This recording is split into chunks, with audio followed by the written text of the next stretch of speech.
comment fonctionnent les chandeliers japonais ou les bougies japonaises en bourse? Quels sont les avantages et les inconvénients de ces fameux chandeliers japonais? Et pourquoi vous devez absolument utiliser ces chandeliers japonais et les maîtriser sur le bout des doigts? C'est ce qu'on va voir en détail dans cette nouvelle vidéo.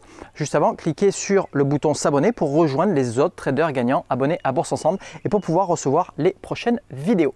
Alors, on va commencer par regarder les principes et le fonctionnement de ces chandeliers japonais.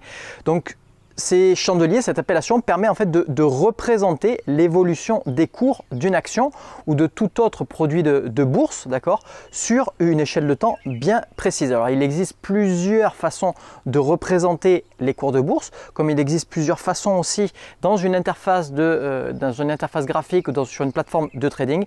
Il existe plusieurs façons de représenter aussi les volumes, mais là, ces chandeliers japonais, ils sont pour les cours. Et donc, ils vont nous permettre à fonction de cette représentation qui est bien spécifique, de comprendre le comportement passé du titre en question pour pouvoir anticiper le comportement futur.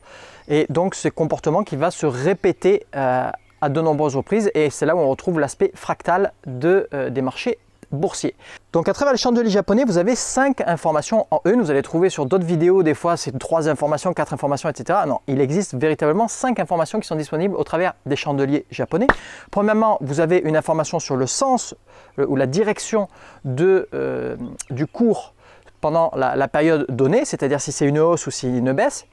Vous allez avoir aussi le cours d'ouverture qui est précisé grâce au chandelier japonais très rapidement. Vous allez avoir le cours de clôture, vous allez avoir le plus haut sur la période de temps et vous allez avoir le plus bas aussi sur la période de temps qui sont matérialisés à travers des mèches ou à travers des ombres. Je préfère le terme de mèche. Donc on va regarder tout ça plus en détail à travers une illustration visuelle. Alors voilà une illustration que j'ai créée pour vous montrer, matérialiser les chandeliers japonais ou les candlesticks en anglais ou les bougies japonaises. Alors à gauche c'est pour la baisse et à droite c'est pour une hausse.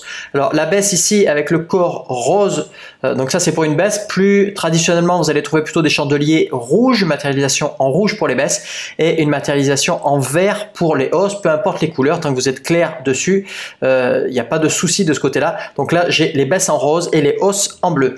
Donc à gauche, la baisse. Alors l'élément le plus important, c'est d'abord le corps que vous voyez ici, que j'ai indiqué ici avec cette flèche, c'est-à-dire la partie la plus importante, centrale du chandelier. Donc cette couleur va matérialiser le fait qu'on ait une hausse ou une baisse par rapport entre la différence qu'il y a entre le cours d'ouverture et le cours de fermeture. Alors le cours d'ouverture se situe ici en haut pour une baisse et le cours de fermeture se trouve ici en bas pour une baisse toujours. Donc on a ouvert à un cours assez élevé pour clôturer à un cours plus bas. Donc on a bien effectivement une baisse, d'où la couleur ici du corps qui est en rose ou en rouge plus traditionnellement. Autre information que vous allez retrouver aussi sur le chandelier, c'est une mèche ici haute, donc mèche haute ici au-dessus et une mèche basse ici en dessous. Il y a d'autres appellations aussi, une ombre, ombre haute, ombre basse. J'aime pas trop cette appellation, je préfère utiliser des mèches. Donc mèche haute, c'est matérialisé par quoi? Par le plus haut ici. Donc on a le cours le plus haut qui a été effectué pendant la période de temps matérialisée par le chandelier japonais. Ici c'est le haut de la mèche et le bas ici de la mèche basse c'est le plus bas.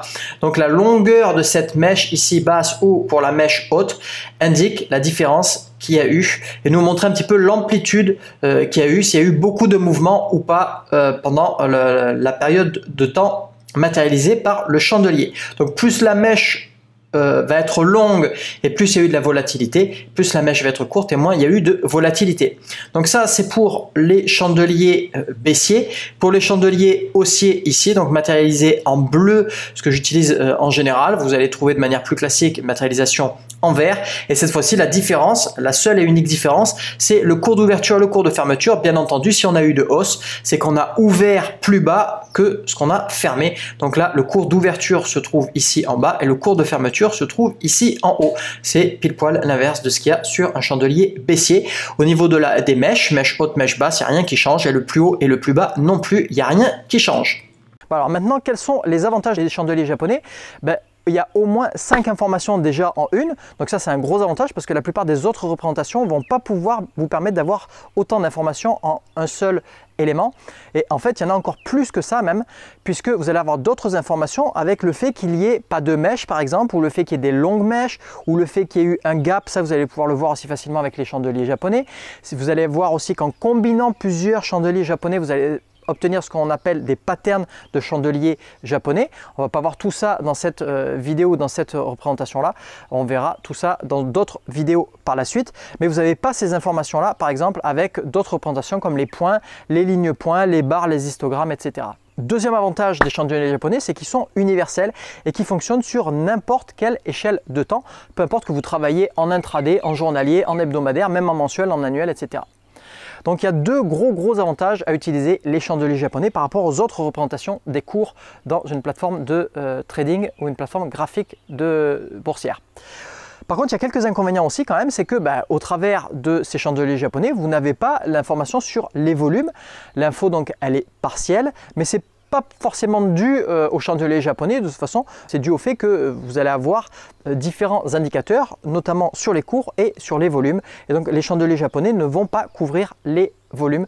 Donc c'est l'inconvénient principal des chandeliers japonais par rapport aux autres représentations graphiques des cours. Les chandeliers japonais ont énormément d'avantages. Voilà, donc pour conclure, utilisez la meilleure représentation de l'évolution des cours avec les chandeliers japonais parce qu'ils sont rapides, parce qu'ils sont simples, parce qu'ils sont visuels, qu'ils sont très puissants et qui sont universels. Combinés entre eux, ces chandeliers japonais vont vous permettre de visualiser des patterns et donc c'est encore un aspect encore plus puissant des chandeliers japonais. Ça sera le sujet d'autres vidéos par la suite. Voilà, maintenant c'est à vous. Quelle est la représentation des cours que vous utilisez en bourse et pourquoi vous utilisez cette représentation par rapport aux chandeliers japonais ou c'est peut-être les chandeliers japonais aussi. Voilà, merci d'avoir regardé cette vidéo en entier. Cliquez sur le bouton j'aime et abonnez-vous pour ne pas rater les prochaines vidéos. Je vous invite aussi à accéder gratuitement à 2 heures de formation bourse en vidéo avec le lien qui se trouve ou au-dessus ou en dessous. Et je vous dis à très bientôt sur la chaîne de Bourse Ensemble. Et surtout, n'oubliez pas, faites partie des traders qui savent utiliser les représentations graphiques des cours les plus efficaces possibles et les plus universelles possibles que sont les chandeliers japonais.